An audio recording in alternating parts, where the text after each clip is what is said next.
আছে আমাদের রাজনৈতিক নেতৃবৃন্দ, বিভিন্ন বুদ্ধিজীবী, শিক্ষাবিদ, তাদের সাথে আমাদের মত বিনিময় অল্প সময়ের জন্য।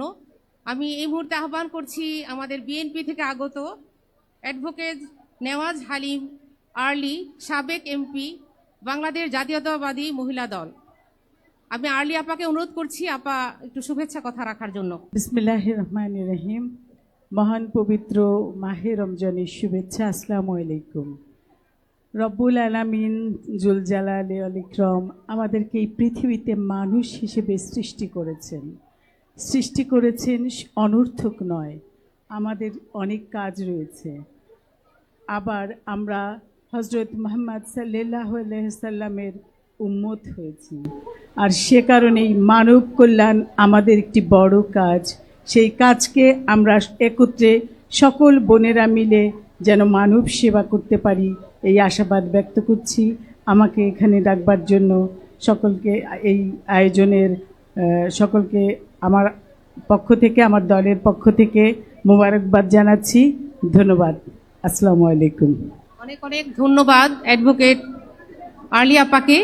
আমি এখন এই মুহূর্তে এনসিপির পক্ষ থেকে আমাদের প্রতিনিধিকে আসছেন আহ্বান করছি। এনসিপি আমাদের 24-এর বিপ্লবের সৈনিক যারা, তাদের প্রতিনিধিত্ব করবেন। শুভেচ্ছা কথা রাখছেন মনিরা শারমিন, যুগ্ম আহ্বায়ক এনসিপি। আসসালামু আলাইকুম। আজকে জামায়াতে ইসলামের মহিলা বিভাগ থেকে আয়োজিত এই ইফতার অনুষ্ঠানে প্রথমত আমাদের এই অংশগ্রহণ করবার সুযোগ করে দেওয়ার জন্য এবং এই দাওয়াত দেওয়ার জন্য সকলকে অসংখ্য ধন্যবাদ। এবং এই আয়োজনে এসে আমার আসলে একটা খুব এমন একটা ব্যাপার মনে হচ্ছে যে আমাদের আসলে এই যে একসাথে যে হওয়ার ব্যাপারটা, এই যে রাজনৈতিক যে আদান প্রদান এবং এতগুলো মানুষ আমরা একসাথে যারা আসলে এই বাংলাদেশের এই পরিবর্তনের পক্ষে আমাদের সবার যে যাত্রাটা, সেটি যে আমরা আসলে একসাথে শুরু করতে পেরেছি এবং আজকের এই ইফতারের মাধ্যমে আমরা এই সবার সাথে একসাথে বসে কথাবার্তা বলবার মাধ্যমে আমাদের যে নিজেদের মধ্যেকার যে রাজনৈতিক সত্তা, সেই ধারণা আদান প্রদানের মাধ্যমে আমরা আরও সমৃদ্ধ হব। এবং আমি একটা বিষয়ে বিশেষভাবে ধন্যবাদ দিতে চাই। আমাদের সদ্য আমরা যে ইলেকশনটা পার করলাম, আমি নির্বাচন পরিচালনা এনসিপির পক্ষ থেকে এনসিপির নির্বাচন পরিচালনা কমিটির সেক্রেটারি হিসেবে দায়িত্ব পালন করেছি। এবং আমাদের যে 30 জন প্রার্থী ছিল আমাদের 11 দলীয় জোটের, তাদের প্রত্যেকের মুখ থেকে আমি যেই বিষয়টা শুনেছি যে তাদের যেই আসনগুলো, প্রত্যেকটি আসনে আমাদের জামায়াতে ইসলামের যে আপারা আছেন, প্রত্যেকের যে আন্তরিকতা এবং যেই আন্তরিকভাবে তারা আমাদের প্রার্থীর জন্য কাজ করেছে এবং প্রত্যেকের বাসায় গিয়ে আমাদের ভোটারদের সাথে এক ধরনের সংযোগ তৈরি করেছে, এটির জন্য আমি আসলে ব্যক্তিগতভাবে আলাদাভাবে আপনাদের কাছে কৃতজ্ঞতা জানাচ্ছি। অনেক ধন্যবাদ। আমি সবার জন্য একটা হাততালি আশা করছি। অনেক ধন্যবাদ। আমি মনে করি যে এই আয়োজনের মাধ্যমে এবং ভবিষ্যতেও এরকম আয়োজনের মাধ্যমে আমাদের নারীদের একসাথে হওয়া হবে এবং আমাদের যে রাজনৈতিক চিন্তার আদান প্রদান, আমরা বাংলাদেশটাকে আসলে কোন জায়গায় দেখতে চাই এবং সেখানে নারীর অধিকার এবং আমাদের মানুষ হিসেবে বাংলাদেশে আমাদের মর্যাদা, এই বিষয়গুলো নিয়ে আমরা ঐক্যবদ্ধভাবে আমরা যাতে সামনের দিকে এগিয়ে যেতে পারি। এবং আপনারা জানেন আমরা এমন একটি সময় কথা বলছি যখন আমাদের খুব ভয়ঙ্কর একটি বিষয়ের সম্মুখীন হতে হচ্ছে, যে নারীদের নিরাপত্তা নিয়ে আমরা প্রত্যেক দিন কথা বলছি। এবং আজকেও আমরা দেখলাম যে আমাদের মধ্যে থেকে একজন চলে গেল, আমাদের শিশু কন্যাদের আমরা নিরাপত্তা দিতে পারছি না। এই যে ধর্ষণ এবং নারীর নিরাপত্তার বিরুদ্ধে, নারীর নিরাপত্তার পক্ষে আমাদের যে ঐক্যবদ্ধ প্রচেষ্টা, আমার মনে হয় যে সেটি আমাদের একসাথে চালিয়ে যাওয়া উচিত। এবং এই কণ্ঠস্বরগুলো যখন একসাথে আমরা দল মত নির্বিশেষে এই কথাগুলো বলতে পারবো, তখনই আসলে আমরা নারীর যে মর্যাদা এই সমাজে আমরা প্রতিষ্ঠিত করতে পারবো। আমি আমার বক্তব্য আর দীর্ঘ করব না। সকলকে অসংখ্য ধন্যবাদ এবং সকলকে অনেক শুভেচ্ছা এনসিপির পক্ষ থেকে। আসসালামু আলাইকুম। অনেক অনেক ধন্যবাদ আপাকে। এবারে আসছেন আমাদের আজকের এই আয়োজনের রাজনৈতিক বিভাগীয় সম্পাদিকা, বাংলাদেশ জামাত ইসলামী মহিলা বিভাগ, মোহতারামা ডক্টর হাবিবা চৌধুরী সুইট। আউযু বিল্লাহি মিনাশ শাইতানির রাজিম। বিসমিল্লাহির রহমানির রহিম। আজকের এই উপস্থিতি, যারা বিভিন্ন পলিটিক্যাল পার্টি থেকে এসছেন, বিভিন্ন প্রফেশন থেকে এসছেন, সমাজের বিভিন্ন স্থানের প্রতিনিধি হিসেবে এসছেন, আমি বাংলাদেশ জামাত ইসলামীর রাজনৈতিক বিভাগ থেকে আপনাদেরকে উষ্ণ সম্বর্ধনা জানাচ্ছি, অভিনন্দন জানাচ্ছি। আহলান ও সাহলান, পবিত্র মাহে রমজানুল মুবারক। আসসালামু আলাইকুম। প্রিয় সুধী বোনের আমার, বাংলাদেশের যে স্বাধীনতা আমরা পেয়েছি জুলাইয়ের 24-এ, সেই স্বাধীনতায় আমাদের একটা স্বপ্ন ছিল, আমরা আরামে ঘুমাবো, আমাদের রাস্তাঘাটে নিরাপত্তা থাকবে, কোথাও কোনো ফ্যাসিস্ট থাকবে না। এই স্বপ্ন নিয়ে আমরা 24-এর আন্দোলনে জীবন দিয়েছি, রক্ত দিয়েছি। আমাদের বহু ভাই বোনেরা, সন্তানেরা রাজপথে নেমে এসেছিলেন। আমাদের একটা স্বপ্ন ছিল, অথচ সেই স্বপ্ন কিন্তু ভেঙে গেছে। আপনারা জানেন, বেশ কিছুদিন ধরে আমরা লক্ষ্য করছি আমাদের নারী শিশুদের উপরে জুলুম অত্যাচার চলছে, ধর্ষণের যে কাহিনী আমরা জানছি। আমাদের হৃদয় ব্যথিত, আমরা এই অবক্ষয় থেকে উত্তীর্ণ হতে চাই। প্রিয় বোনের আমার, এই হতাশা থেকে আমরা কিভাবে বাঁচব? এই নৈতিক অবক্ষয় থেকে আমরা কিভাবে বাঁচব? শুধু নৈতিক অবক্ষয় নয়, আর্থ সামাজিক অবস্থা কিন্তু আমাদের অনেক খারাপ। আজকে আপনি বাজার করতে যাচ্ছেন, রোজার বাজার, অনেক অনেক শ্রেণীর মানুষ আপনারা জানেন যে খালি হাতে ফিরে আসছে, টাকা নিয়ে যাচ্ছে কিন্তু তার ব্যাগ খালি। এর কারণ কি? ঊর্ধ্বগতি, দ্রব্যমূল্যের ঊর্ধ্বগতি আমরা লক্ষ্য করছি। রাজনৈতিক প্রতিহিংসা, আপনারা জানেন বিভিন্নভাবে নিজেদের দলের মধ্যে মারামারি, খুন খারাপি চলছে রোজার মাসে। এই সমস্ত কিছুকে উত্তরণের উপায় কি? আমরা জানি যে মাহে রমজানে ইফতারের মাহফিলে আপনারা এসছেন। এই রোজার 1 নম্বর উদ্দেশ্য হচ্ছে আমাদের মধ্যে তাকওয়া সৃষ্টি করা। তাকওয়া মানে হচ্ছে কি? সেন্স অফ রেসপন্সিবিলিটি, আমাদের মধ্যে দায়িত্ববোধ সৃষ্টি করে এই রোজা। এই রোজা যদি এই সেন্স অফ রেসপন্সিবিলিটি সৃষ্টি না করে, এই খুদ পেপাসার কষ্ট করে কোনো লাভ হবে না। সুতরাং আসুন, আল্লাহ রাব্বুল আলামিন কোরআনে রোজার উদ্দেশ্য বলেছেন যাতে করে তোমরা তাকওয়া অর্জন করতে পারো। সুতরাং এই তাকওয়া কিভাবে সৃষ্টি হতে পারে সেই ট্রেনিংটা আমরা এই রোজার মাসে নেই। এই ট্রেনিংয়ের উপায় কি? আপনারা জানেন ব্যক্তির জীবনে আমাদের অনেক দোষ ত্রুটি আছে। মানুষের মধ্যে দুটো সত্তা আছে, অ্যানিম্যালিটি অ্যান্ড রেশনালিটি, পশুত্ববোধ অ্যান্ড মনুষ্যত্ববোধ। যখন পশুত্ববোধ আপার হ্যান্ড হয়, তখন মানুষের মানবিকতা লো ডাউন হয়ে যায়। সেই ক্ষেত্রে মানুষ অন্যায় কাজ করে, পশুকে হার মানায়। এই পশুত্বকে সংশোধন করার জন্য, কন্ট্রোল করার জন্য রোজা একমাত্র উপায়। প্রিয় বোনের আমার, আসুন রোজার এই শিক্ষাকে আমরা গ্রহণ করি, আল্লাহকে ভয় করি, আল্লাহকে স্মরণ করি, নিজের জীবনের যাবতীয় ত্রুটিকে সংশোধন করি। ব্যক্তি গঠন, পরিবার গঠন, সমাজ গঠন, রাষ্ট্রীয় গঠন প্রত্যেকটাই সম্ভব যদি আমাদের মধ্যে তাকওয়া সৃষ্টি হয়।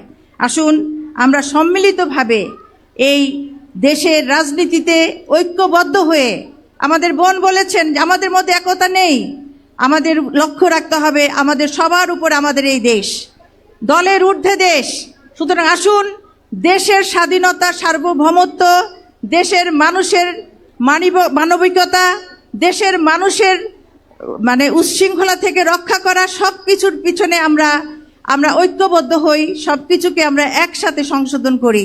এই আহ্বান জানিয়ে আজকে আমি আমার বক্তব্য শেষ করছি। সবাইকে আবার আমি ধন্যবাদ জানাচ্ছি আজকের এই অনুষ্ঠানে আসার জন্য। আসসালামু আলাইকুম রহমতুল্লাহ বারাকাতুহু। ওয়ালাইকুম আসসালাম ওয়া রাহমাতুল্লাহ। আমরা ধন্যবাদ জানাচ্ছি। আমাদের মাঝে আরও আছেন আমাদের ডাকসু, জোকসু, জাকসুর হল সংসদ থেকে শুরু করে সকল সংসদীয় পর্যায়ের নির্বাচিত বোনেরা। তো আমি তাদের পক্ষ থেকে এই মুহূর্তে আহ্বান করছি আমাদের ডাকসুর মুক্তিযোদ্ধা বিষয়ক সম্পাদিকা বোন ফাতেমা জুমা। আসসালামু আলাইকুম, সবাইকে শুভ সন্ধ্যা।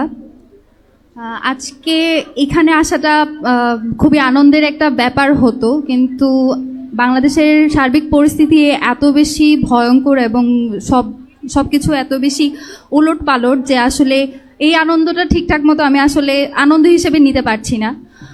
আপনারা জানেন যে 6 বছরের ক্লাস 2 এর বাচ্চা যে হীরামণি, সে আজকে সকালে ইন্তেকাল করেছে। এখানে আমরা সবাই নারী, যেহেতু এটা মহিলা জামাতের আয়োজন, তো আমার জায়গা থেকে আমার সবার কাছে একটা এক্সপেকটেশনের জায়গা, সেটা হলো এখানে তো আমরা সবাই নারী, এবং আমরা আমাদের দৃষ্টিতে নারীকে কখনো কারো পোশাক বা কারো আইডিওলজি ডিফাইন করি না। আমি নিজে পার্সোনালি এটা বিশ্বাস করি যে এখানে যারা আছে তারা কখনো এভাবে ডিফাইন করে না। এই যে ছোট বাচ্চাটা যেভাবে মৃত্যুবরণ করলো এবং বিগত 6 দিন ধরে যে 6টা ধর্ষণ এবং হত্যা হলো, তো আমাদের জায়গা থেকে আমাদের এই যে জমায়েতগুলো, এগুলো শুধুমাত্র যাতে আনন্দের উৎসব হিসেবে না থাকে, বরং আমাদের যে এম্পাওয়ারমেন্টের জায়গা সেটা হয়ে ওঠে, সেই এক্সপেকটেশন সবার কাছে থাকবে। যার যার জায়গা থেকে আমরা এই জায়গায় ভোকাল থাকবো। আমাদের প্রত্যেকটা আয়োজনে আমরা এই জায়গাগুলো এনশিওর করার চেষ্টা করব, নিজেদের বন্ডটা আরও বেশি স্ট্রং করব এবং নিজেদের যে এম্পাওয়ারমেন্টের জায়গা সেটা আরও বেশি স্ট্রং করব। That's it. সবাইকে অনেক ধন্যবাদ, বিশেষ করে মহিলা জামাতকে এত সুন্দর আয়োজন করার জন্য। Thank you. সেনা পাশা, বাংলাদেশ সুপ্রিম কোর্ট, আপা আমাদের সাথে 2 মিনিট শুভেচ্ছা বিনিময় করবেন। আসসালামু আলাইকুম সবাইকে, ধন্যবাদ আমাকে সুযোগ দেওয়ার জন্য। আমি অ্যাডভোকেট হাসিনাম, বাংলাদেশ সুপ্রিম কোর্টে আছি। খুব ভাল লাগছে সবাইকে একসাথে, সবাইকে একই ছাদের নিচে পেয়ে। খুব কষ্টের সাথে বলতে ইচ্ছা করছে, আজকে দেখুন উন্নত দেশগুলোতে মেধা শক্তির রাজনীতি হচ্ছে, আর বাংলাদেশে আমরা সবাই ফিল করছি এখানে পেশি শক্তির রাজনীতি হচ্ছে। এখানে আজও এই রাজনীতির অবস্থা পরিবর্তন হচ্ছে না। আমরা সবাই নোংরা রাজনীতির পরিস্থিতির মধ্যে দিয়ে যাচ্ছে। তো আমি এটা থেকে, এখানে যারা আছেন সবাই এডুকেটেড, সবাই শিক্ষিত। আমি একটা জিনিস, যেহেতু সময় খুব স্বল্প, অনেকেই হয়তো আমার পরে বলবে, একটা জিনিস বলতে চাচ্ছি, সেটা হচ্ছে আমরা সবাই সবাইকে সম্মান করব।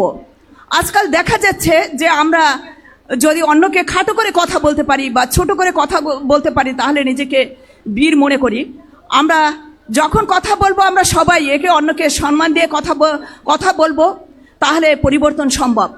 আমরা সবাই এটা রপ্ত করি। আসুন এই মাহে রমজানের ভিতর দিয়ে আমরা অ্যাটলিস্ট এই শিক্ষাটা নেই এবং সবাই শান্তির লক্ষ্যে কাজ করব। আসসালামু আলাইকুম সবাইকে। ধন্যবাদ আপাকে। আমাদের সামনে এখন আসছেন আমাদের জাতীয় পর্যবেক্ষক কমিটির সদস্য, আপনার নামটা একটু বলেন। রেহানা সালাম। বিসমিল্লাহির রহমানির রহিম।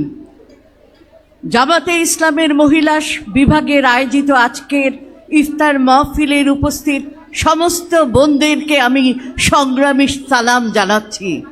আমি মনে করি মেয়েরা অনেক বড় একটা স্থানে আছেন, কারণ তারা মা, তারা জাতিকে নির্মাণ করে, মানুষ তৈরি করে। সুতরাং তাদের অবদানকে খাটো করে দেখার কোনো সুযোগ কারণে। আমি এই প্রসঙ্গে একটা কথা বলতে চাই। আপনারা জানেন বিগত কিছু সময় ধরে মেয়েদের উপর সীমাহীন নির্যাতন হচ্ছে। প্রতিদিন দেশের প্রত্যন্ত অঞ্চলে নির্যাতিত হচ্ছে, ধর্ষিতা হচ্ছে ছোট ছোট শিশু সহ নানা বয়সের মহিলা। আমরা জাতীয় পর্যবেক্ষক পরিষদ থেকে একটা প্রকল্প নিয়েছি, কন্যা সাহসিকা। যেই মেয়েরা দেশের বিভিন্ন অঞ্চলে ধর্ষিতা হচ্ছেন, নির্যাতিত হচ্ছেন কিংবা হত্যার শিকার হচ্ছেন, তাদের সম্পর্কে আপনাদের কাছে যদি কোনো তথ্য থাকে অনুগ্রহ করে সেই তথ্যগুলো আমাদের জাতীয় পর্যবেক্ষক পরিষদের একটা অনুসন্ধান কমিটি আমরা করেছি কন্যা সাহসিকা নামে। সেখানে যদি তথ্যগুলো আপনারা দেন, পরবর্তীতে আমরা তাদের সম্পর্কে খোঁজ খবর নেব এবং একটা প্রতিবেদন তৈরি করে জাতির সামনে উপস্থাপন করব। আপনাদের কাছে অনুরোধ, আপনার এলাকায়, আপনার দেশে যে কোনো জায়গায় যৌতুকের জন্য কিংবা কোনো কারণে স্বামী কর্তৃক কিংবা পরিবার কর্তৃক কোনো মেয়ে যদি নির্যাতিত হয়, অবশ্যই অনুগ্রহ করে তাদের সম্পর্কে তথ্য আমাদের দেবেন। আপনাদের সবাইকে ধন্যবাদ। আল্লাহ হাফেজ। অনেক ধন্যবাদ। আমাদের ইফতারের সময়ে সমুপস্থিত। তো এখন আমাদের এনসিপির একজন ক্যান্ডিডেট বোন 1 মিনিট কথা বলবেন, মহিলা বিভাগ। বিসমিল্লাহির রহমানির রাহিম। আমার উপস্থিত প্রিয় বোনেরা, আসসালামু আলাইকুম ওয়া রাহমাতুল্লাহ। আমি ইঞ্জিনিয়ার নাবিলা তাসনিদ। আমি ঢাকা 20 আসন অর্থাৎ ধামরাই থেকে 11 দলীয় জোটের প্রার্থী ছিলাম, এনসিপি মনোনীত। তো আমার এই নির্বাচনী যে জার্নি ছিল, যে যাত্রাটা ছিল, সেই যাত্রায় আমি আমার জামায়াতে ইসলামীর যে বোনরা ছিলেন, আপারা ছিলেন, মারা যারা ছিলেন, তারা এমন অ্যাক্টিভ এবং অগ্রণী ভূমিকা পালন করেছিলেন, আমি তার জন্য আসলে ধন্যবাদ দিয়ে তাদেরকে ছোট করতে পারবো না। কিন্তু আমার এই নির্বাচনী জার্নিতে আমি যেটা দেখেছি যে আমাদের প্রত্যন্ত অঞ্চলে মা বোনদের পলিটিক্যাল যে অ্যাওয়ারনেস, রাজনৈতিক সচেতনতা, এই জায়গাটাতে এখনও কাজ করার অনেক জায়গা আছে। এই জার্নিটা অনেক লম্বা এবং আমরা যেই দল থেকেই হই না কেন, আমাদের এই মা বোনদেরকে নিয়ে যেই যাত্রাটা আমাদের করতে হবে, এটা অনেক দীর্ঘ এবং যেহেতু এটা অনেক প্রতিকূল, এই জন্য সবাইকে হাতে হাত রেখে একত্রে আমাদের নারীদেরকে নারী শক্তিতে রূপান্তরিত করতে হবে ইনশাআল্লাহ। আমি আশা করব আমরা সবাই আপনাদের সবাইকে একত্রে পাশে পাবো এই যাত্রায়। আমি আর সময় নিব না, আপনাদের সবাইকে অসংখ্য ধন্যবাদ। আসসালামু আলাইকুম ওয়া রাহমাতুল্লাহ। ওয়ালাইকুম আসসালাম ও রহমতুল্লাহ। অনেক অনেক ধন্যবাদ। আমরা আন্তরিক ক্ষমা চেয়ে নিচ্ছি, অনেকে কথা বলতে চেয়েছেন, অনেকের আন্তরিক উপস্থিতি আমাদেরকে খুবই উৎসাহিত করেছে। ইনশাআল্লাহ আমরা আবারও কোনো এক সময় মিলিত হব, সেই আশ্বাস রাখছি। মোহতারামা মহিলা বিভাগীয় সেক্রেটারি নুরনেসা সিদ্দিকাকে শুভেচ্ছা বক্তব্যের জন্য। আলহামদুলিল্লাহ রাব্বিল আলামিন, আসসালাতু ওয়াসসালামু আলা সাইয়্যিদিল মুরসালিন ওয়া আলা আলিহি ওয়া সাহবিহি আজমাইন। বাংলাদেশ জামাত ইসলামী মহিলা বিভাগ আয়োজিত মহিলাদের জন্য ইফতার মাহফিলের আগত সম্মানিত অতিথিবৃন্দ, সম্মানিত সাংবাদিকবৃন্দ এবং আমার উপস্থিত সব ধরনের সব বয়স শ্রেণী পেশার বোনেরা, আসসালামু আলাইকুম ওয়া রাহমাতুল্লাহি ওয়া বারাকাতুহু। আজকের এই মিলন মেলায় অভূতপূর্ব একটা দৃশ্য আমরা দেখতে পাচ্ছি। আমরা এখানে পবিত্র রমজান উপলক্ষে ইফতার মাহফিলের আয়োজন করেছি। রসুল করিম সাল্লাল্লাহু আলাইহি ওয়াসাল্লাম বলেছেন, একজন মুসলমানের ইমানদার অবস্থায় তিনি যখন রোজা রাখেন তখন তার জন্য দুটো আনন্দের মুহূর্ত। একটা হচ্ছে যখন রোজাদার ইফতার করে তখন, আরেকটা হচ্ছে যখন আল্লাহর সামনে মিলিত হবে, আল্লাহর সামনে যে দাঁড়াবে তখন। সুবহানাল্লাহ। হাদিসে বলা হয়েছে, হাদিসে কুদসিতে আল্লাহ তাআলা বলেছেন যে বান্দার সকল কাজের আমি কয়েক গুণ করে সব দিয়ে থাকি, 10 গুণ থেকে 700 গুণ পর্যন্ত। কিন্তু রোজাদারের সওয়াব, রোজাদার রোজা রাখে শুধু আমারই জন্য, এই জন্য আমি নিজেই এটার প্রতিফল দেব।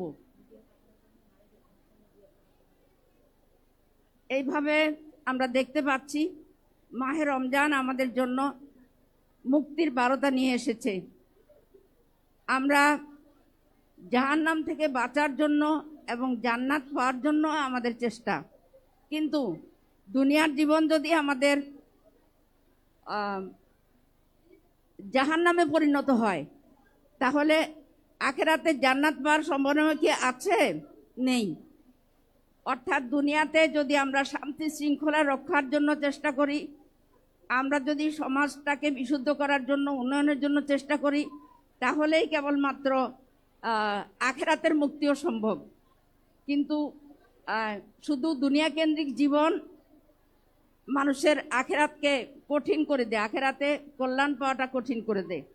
এর জন্যই আমি বলবো, প্রিয় বোনেরা, আজকে এখানে যারা উপস্থিত হয়েছি, আমরা এই দেশের অসংখ্য মা বোনের আমরা অংশ, এই দেশের নারী সমাজের আমরা প্রতিনিধি।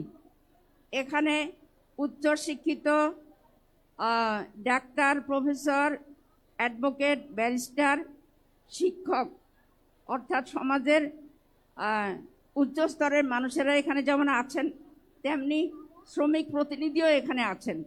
তো এরা সবাই কিন্তু এই সমাজেরই অংশ। কাজেই আমরা নারী সমাজের প্রতিনিধি হিসাবে আমরা বলবো যে আসলে সকল নারীদের নিরাপত্তা নিশ্চিত করতে আমরা চাই। আমার নিরাপত্তা যেমন আমি অনুভব করি যে আমাকে নিরাপদ থাকতে হবে। আমার ঘরে আমি যখন বাইরে বের হই, আমি যখন কর্মস্থলে যাই, তখন আমি নিরাপত্তার প্রয়োজন বোধ করি। তাহলে আরেকটা গার্মেন্টস কর্মী অথবা একজন সাধারণ গৃহবধূ, একটা শিশু, তার কি নিরাপত্তা লাভের অধিকার নেই? অবশ্যই আছে। কাজেই আমরা সব ধরনের মহিলাদের, মেয়েদের নিরাপত্তা আমরা দাবি করছি এবং এই নিরাপত্তার জন্য নারীদের যে অধিকার আছে, মর্যাদা আছে, সেটার ব্যাপারে আমাদের সমাজকে সচেতন হতে হবে। এবং আমাদের সমাজের কণ্ঠ যারা কবি, সাহিত্যিক, লেখক, বুদ্ধিজীবী, যারা সাংবাদিক, তারা কিন্তু এই নারীদের হয়ে তারা কথা বলবেন, কারণ তাদেরও ঘরে মা আছে, বোন আছে, স্ত্রী আছে। তারা যেমন তাদের আপনজনের নিরাপত্তা চান, ঠিক তেমনি প্রত্যেকটা মানুষই তার আপনজনের নিরাপত্তা চান। ওই নিরাপদ পরিবেশ, নিরাপদ একটা বাংলাদেশ যেন আমরা গড়তে পারি। আসুন মাহে রমজানের শিক্ষা নিয়ে আমরা যেন সেই চেষ্টা করি। আর মাহে রমজান আমাদের মধ্যে যে ভ্রাতৃত্ববোধ, যেই আপন এবং সবাইকে আপন করে নেওয়ার যেই শিক্ষা দিচ্ছে, আমরা সবাই একই সাথে ইফতার করছি, একই সময় আমরা সেহরি করছি, একই সময় আমরা তারাবি পড়ছি। এভাবে দেখা যাচ্ছে যে আমাদের সারা বিশ্বের মুসলমানদের একটা একতা, এই একতাবদ্ধ যদি আমরা থাকতে পারি, তাহলে যেই শক্তি আমাদের উপরে হায়নার মতো চেপে বসেছে এবং আমাদের এক একটা জাতিকে ছারখার করে দিচ্ছে, সেটাও হতে পারবে না। এ কারণে আসুন আমরা সবাই ঐক্যবদ্ধ হই এবং মুসলিম উম্মার জন্য দোয়া করি, আমাদের মুসলিম শাসকদের জন্য দোয়া করি, তাদের যেন চক্ষু উন্মিলিত হয়, তারা যেন সত্যটাকে উপলব্ধি করে শক্তভাবে যেন দাঁড়াতে পারে। আসুন আমরা সবাই মিলিতভাবে আল্লাহর কোরআনের সে আয়াতটাকে ধারণ করি, ওয়াতাসিমু বিহাবলিল্লাহি জামিয়া ওয়ালা তাফারাকু। তোমরা আল্লাহর রজ্জুকে শক্ত করে ধারণ করো এবং পরস্পর বিচ্ছিন্ন হও না। বিখল রজনী, দীর্ঘ সফর মুহূর্ত পার হয়ে সিয়ামের ধারা শুদ্ধি এনেছে মুক্তির গান গেয়ে। একাকী রাতের নিঃসঙ্গতায় অশ্রু যেখানে পুঁজি, কিয়াম সালাতে সিয়াম এনেছে বারাকার ধন পুঁজি। যেহেতু ইফতারের সময় চলে এসেছে, এখন আমাদের মোনাজাত পরিবেশন করছেন মুহতারামা রোজিনা আক্তার। আসসালামু আলাইকুম ওয়া রাহমাতুল্লাহি ওয়া বারাকাতুহু। আসুন আমরা সবাই প্রথমে দরুদ শরীফ পড়ি। আল্লাহুম্মা সাল্লি আলা মুহাম্মদ ওয়া আলা আলি মুহাম্মদ কামা সাল্লাইতা আলা ইব্রাহিম ওয়া আলা আলি ইব্রাহিম ইন্নাকা হামিদুম মাজিদ। আল্লাহুম্মা বারিক আলা মুহাম্মদ ওয়া আলা আলি মুহাম্মদ কামা বারাকতা আলা ইব্রাহিম ওয়া আলা আলি ইব্রাহিম ইন্নাকা হামিদুম মাজিদ। আল্লাহুম্মা আমিন।